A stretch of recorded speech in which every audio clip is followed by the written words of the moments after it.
edificados sobre a rocha que é o Cristo. Todo aquele, pois, que ouve estas minhas palavras e as pratica, será comparado a um homem prudente que edificou a sua casa sobre a rocha. E caiu a chuva, transbordaram os rios, sopraram os ventos e deram com ímpeto contra aquela casa, que não caiu porque fora edificada sobre a rocha. E todo aquele que ouve estas minhas palavras e não as pratica, será comparado a um homem insensato, que edificou a sua casa sobre a areia, e caiu a chuva, transbordaram os rios, sopraram os ventos, e deram com ímpeto contra aquela casa, e ela desabou, sendo grande a sua ruína. Mateus 7, 24 a 27. Examinemos a nossa confissão de fé. Submetamo-nos à sondagem do Espírito Santo quanto à fé que professamos. Fortaleçamos os nossos alicerces espirituais. Nunca os ventos foram tantos e as enchentes tão intensas. O texto traz a ilustração do tipo de construção espiritual que o Senhor espera que sejamos. Uma construção feita para resistir, uma edificação sobre a rocha que é Ele próprio. Neste capítulo, Jesus traz outras ilustrações para ensinar a mesma coisa. Fala de 2 caminhos e também fala do tipo de árvore e de seus respectivos frutos. Quando professamos uma fé genuína, essa fé logo é evidenciada pela nossa postura, sobretudo face às adversidades.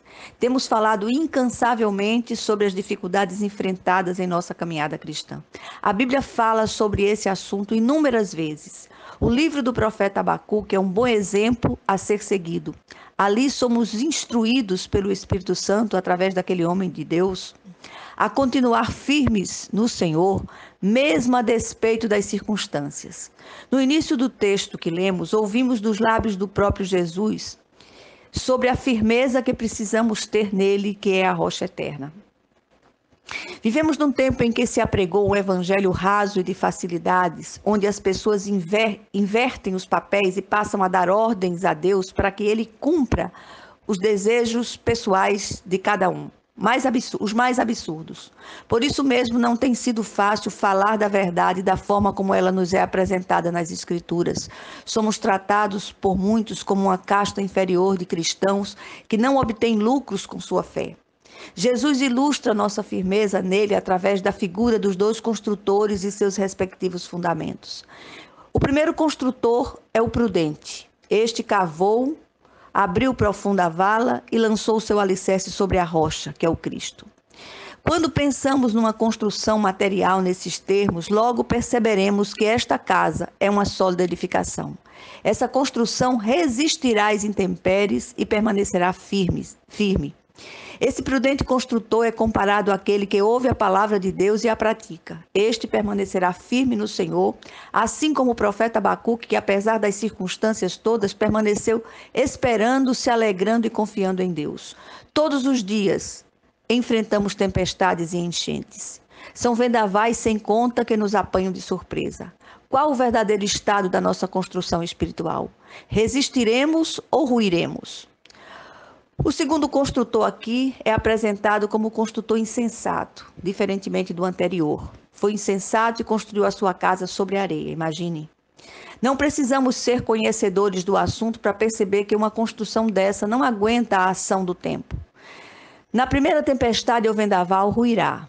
Esse construtor é comparado àquele que ouve a palavra de Deus e não a pratica. O alicerce da parábola em questão é a obediência à palavra de Deus. Jesus é a rocha sobre a qual esse alicerce deve ser edificado. A obediência comprova a fé verdadeira. Esse construtor não compreendeu esse princípio, assim como muitos em nosso meio. Os 2 construtores tinham objetivos em comum. Ambos desejavam construir boas e sólidas casas. Contudo, quando veio a tempestade, uma delas ruiu.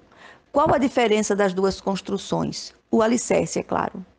Assim, a segunda casa sobre a areia é a falsa confissão de fé que só dura até a tempestade, a hora dos ventos contrários, a hora da prova.